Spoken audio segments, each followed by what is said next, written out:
The bar is high para sa mga huradong mauhusay. Sisimulan niya ng ating Binibining Kurba and Showbiz Royalty Career. Why Speak host, Ralph De Leon. And our Binibining on point and tawag ng tanghalian queen, Nicole Cordoves. Creativity is intelligence, having fun. Kaya inyong galingan dito sa Wait Lang! Simulan natin kay candidate number 3, Callie Serion Martinez. Callie. Actually, ang social nung Callie. Yes. Callie. Callie. Oo. Pang ano? Taga-Cali ka ba? Pang-am girl. Oo, Yeah. taga-Cali. Callie.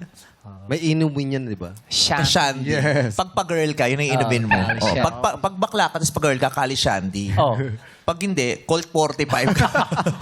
Di straight, no? Meron pa ba Colt 45? Meron pa. Oh, meron mo level mga Red Horse, di ba? Oo.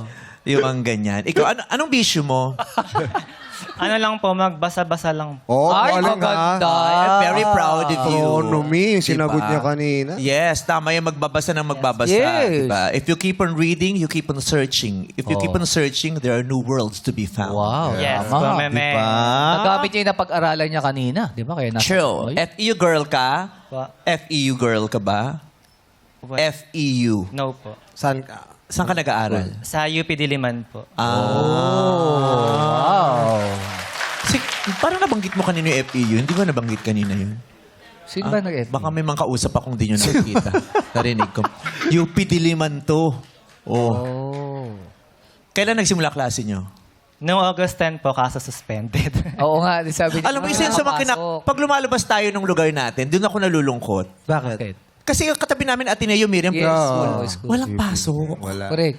Diba? So, sa nangyayari sa Pilipinas, tapos matagal na hindi nakakapasok ang mga estudyante, ano pang mangyayari sa kanila? Eh, di ba kino-question nga yung kakayahan ng mga mag-aaral ngayon at yung kalidad ng edukasyon meron sa Pilipinas. As wala palaging klase. So, paano mo masasagip yun? Correct. Di ba? Ano ulit ang kurso mo? Malikhaing pagsulat sa Filipino po. Malikhaing pagsulat. Iba ang pagsusulat sa pananalita. Tignan natin kung magiging malikhain din siya sa Ay, kanyang pananalita. I'm so excited to hear you. Okay, Ryan, Ayon, pasok! Let's go! Ang ganda ng kantang yan ng BGYO. Fresh. Sino bang fresh sa inyong dalawa? Si Daddy.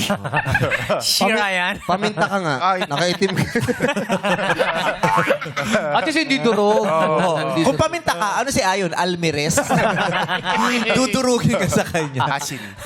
So, sinong una magjo-joke? Ako na. Okay. Anong tawag sa ulam na mahiling mag-picture sa sarili? Mahilig. Ulam? Ulam. Ulam. Ulam. Ang tawag sa ulam na mahilig mag-picture sa sarili?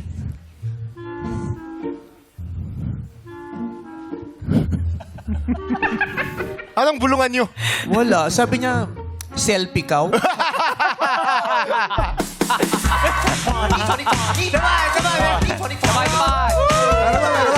Sabay, sabay. Meron ba? Anong tawag sa Alam mo, pag ganyan, pag na ano yung Tawla. hindi na basag ang tawag doon. Anong tawag nun? Durog. Ryan, durog. Durog. Oh, next try. Sana hindi ako madurog dito. Anong tawag sa sasakyan na hindi inuulan? Hindi inuulan. Toyota? Hindi. Hindi inuulanan.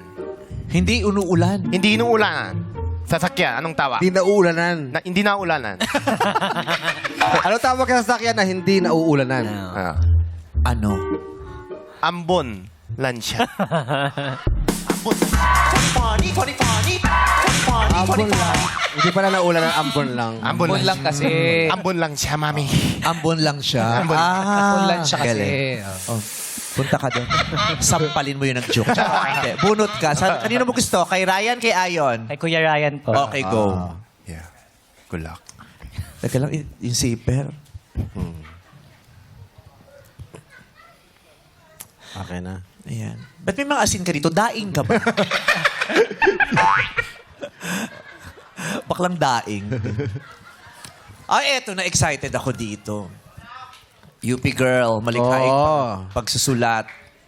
Callie, question. Ano ang gagawin mo kung sa sobrang bait mo handa ka ng kunin ni Lord? Anong gagawin mo kung sa sobrang bait mo, handa ka ng kunin ni Lord? Answer. Well, I believe, madlang people, kung sa sobrang bait ko daw, handa na akong kunin ni Lord. Hindi po ako papayag sapagkat unat higit sa lahat, alam nyo naman po na sinabi ko sa inyo kanina na hindi ko pa nakita ang aking ina. Sapagkat yun ang aking misyon dito sa aking buhay. Ang makita ang aking ina at mahagka ng kanyang yakap at makapiling siya habang buhay. And I thank you. Thank you, candidate number 3, candidate Sergio Martinez. Tawagin naman natin si candidate number 2, Adam Lambert. Maganda pala yung ganyang gown, yung see-through, yung kita Bakit? yung dito. Bakit? Oh, yung, Maganda. Bakit? Para kita mo yung strap ng brief niya. Ang laki. Dilaw. sana nakapinaba mo. Yung see-through yung ganito, oh. Tapos kita yung strap ng brief niya dito. Dilaw kasi yung kulay. Rambo? Chinelas! May ganyan pa pala. Chinelas. Hello? Hi, Meme. Ayan. Third time to see you in person. Really? Saan tayo First mga was nakita in na? Bello. Si Doc Guada yung gumagawa sa akin before. Tapos sabi ko sa kanya, Ang gawa ni Doc Guada yan? Oo, gawa. Ayaw mo na. Mag-iiba na nga ako. Ayaw mo Hindi, na. joke lang. Hi, Doc Guada. Hi natin si Doc Guada. Doc Guada. Oh, Bella's best. So ano po, nung i-vice ganda mo ako sa Legazpi. Tapos VVIP ako, Meme, hindi mo ako pinapansin. Sa dami ng ano doon. Meme, nagpagulong-gulong na ako, hindi mo ako pinansin. Charot! Charot lang, I love you. Baka dapat yung medic yata ang pumunta. Correct, no? Tulog ka na. Sa Legazpi, nag-concert pala ako dyan. True. Okay. Dami mo na It kasi was a packed pinag- concert. Congratulations. Thank you very much. Nakakatuwa. Ang taba na ni Sita Astal. Di siya yan. Taas. Si Adam Lambert. Actually, Meme, I was 127 kilos before. Now I'm down to 65. Wow, What did you do? Wow. It was intermittent fasting and OMAD or 1 meal a day. Di ba ganun ka din? Yeah. Mad din si Jun. Omad. Oh. Ikaw, ayaw mong... Inuumad ako eh. Nakakaumad. Yung ganyan. Alright, Adam. Eto na ulit. Ryan and Ayon, pasok. That's it. Joke. Anong bulaklak ang laging hinahanap? Parang galit. Anong bulaklak ang laging hinahanap? Ano? Sunflower. Flower! Sunflower. Okay. Yung ba yung nire-rehearse na ron? Oo. Ganun pa siya sa diding-ding. Nagre-rehearse ng joke. Okay. Adam, kanino mo gusto kay Ayon or Ryan? Kay Ryan siya bumunot. Thank you, guys. Lambert, good Adam pala. Adam Lambert, singer yan, di ba? Yes po. Yes. Talaga, diretso. Yung bang may kinalaman may pangalan mo sa UK, kanya? from UK. Natuwa po kasi ako inamin niya sa live television na bakla siya. Oo. So it's Sa Idol. Yes, sa Idol. Okay. American Idol. So, Adam, question! Ano kaya ang nararamdaman ng valid ID na laging dalawa silang hinahanap?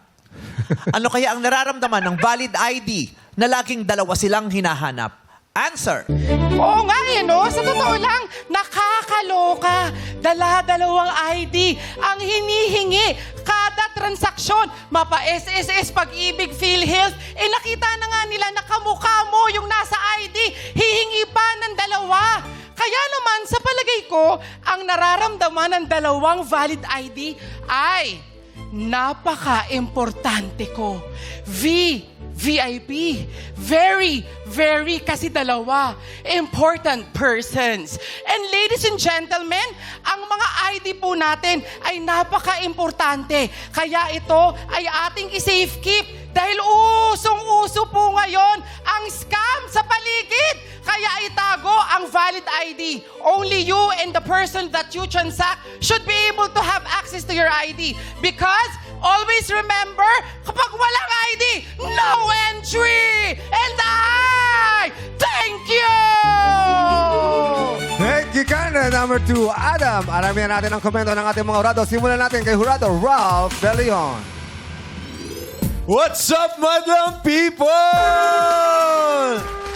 Madlang People, masaya ba mga puso natin? Yes! Okay, kasi ako, masayang-masaya ako sa sagot din ni Kali. Na grabe na touch ako talaga sa dedication mo na mahanap and makita ulit yung mom mo na kahit kukunin ka na ni Lord, sasabihin mo, no, teka, hindi pa tapos yung gusto kong magawa dito sa mundo.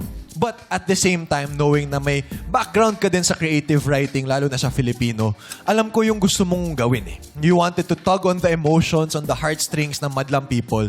Pero sana mas nagamit mo pa yung vocabulary mo, yung mas na ilikha mo pa yung picture na eto na yun eh. Gusto kong gawin to. Kailangan kong gawin to bago ako kunin ni Lord. Yung urgency ba na yun na sana mas na-improve mo pa yun and mas napakita mo pa sa madlang people yung side and wit mo na sa mga sagot mo. So overall, congratulations. Good job. Thank you, Jurado Ralph De Leon. Ngayon naman, ano masasabi mo, Jurado Career? What's up, madlang people? I love the question. 2 valid ID, syempre from the current Cinemalaya. Congrats kay Mamang Pokwan, Best Actress ng Yeah. festival. Congrats, Poki. Congrats! Grabe. Adam Lambert. Ang ganda ng pangalan. Napanood ko na yan siya eh. Kasama niya yung queen, si Adam Lambert. So, somebody talented and represents the community. Well, parang ikaw. May maganda kang presence. Siyempre, pinagmalaki mo na you are president of your own BPO. And I think ang ganda lang makakita on television yung mga iba-ibang klaseng members of the LGBTQIA+ community. Yung sagot mo, I think it was very well-paced. It was calm. Andun yung kikay. Alam ko, bokabularyo mo yon kasi sinabi mo ulit yung VVIP. So natutuwa ako na you are consistent throughout this competition. And with a very authoritative at confident na tono. Kaya gustong-gusto ko yan. Congrats. Thank you, Karil. Ano kaya ang baon ni Jurado Nicole Cordoves? Hello, madlang people! And hello, ladies! First, speaking of baon, meme, nag-decide na madlang people, mag-lunch people na daw tawag sa kanila. Madlang people! Mag-lunch people! Nabuo na, tapos yung team song daw, yung pak lunch. may sarili ka ng show. Pwede na yan. Gumawa ka ng sariling show. Yes, may kulto na po kami dun sa TikTok. Ayan, so, thank you so much, ladies. Ang pleasant ng personalities nyo. Ang gaan yung kasama, kausap today. Natuwa kami sa mga stories ninyo and personalities. Kay Callie, I wish that you build on the question first before you jump to your life testimony. Kasi andyan na yan eh, buo na siya. Kasi if you focus on one thing lang, magiging one-dimensional masyado yung sagot mo, which is nawala yung pinaka-elements ng question mismo na kung nagbabad ka muna doon and then you go to your life testimony, it would have been a very impactful and nakakatuwang answer siya. Pero thank you so much for bearing your heart out to us. Yun. Pero let's not miss the point of the question either. And then kay Adam Lambert, I like this direction. Here in Miss Q&A, we want you to go crazy with the answers. I like the balance between yung pagka-unserious and serious mo. And nabigyan mo ng dialogue pa yung mga ID. You were really just reacting to the question. The question na parang nakakaloka nga. You were taking your time. So, I like this direction. Explore mo pa to. Pero at least today, based on your performance, makakakuha ka ng confidence na, uy, parang this is the way to go. Para if ever you advance to the next round, you could give us even more. Pero I like this wit. Ito, nakikita ko na ulit yung mga bakas ng DNA ng Miss Q&A. So congratulations, ladies, and good luck to the both of you. Maraming salamat sa ating mga jurados at ang tatahaling Reyna Talakero of the Day ay mag-uwi ng 15,000 pesos, sash at corona. Kaninong talaka? Ang talagang tumata. Congratulations, candidate number 2, Adam Lambert! Thank you naman sa iyong pagsali, Callie Sergio Martinez. Makakatanggap ka naman ng 10,000 pesos. Mga sagot na gagawa ng ingay, yan ang hanap namin mga jay dito sa Miss Q&A Reyna Talakero 2026. Laro-laro, pick na sa pagbabalikan ng our show. Our time is showtime!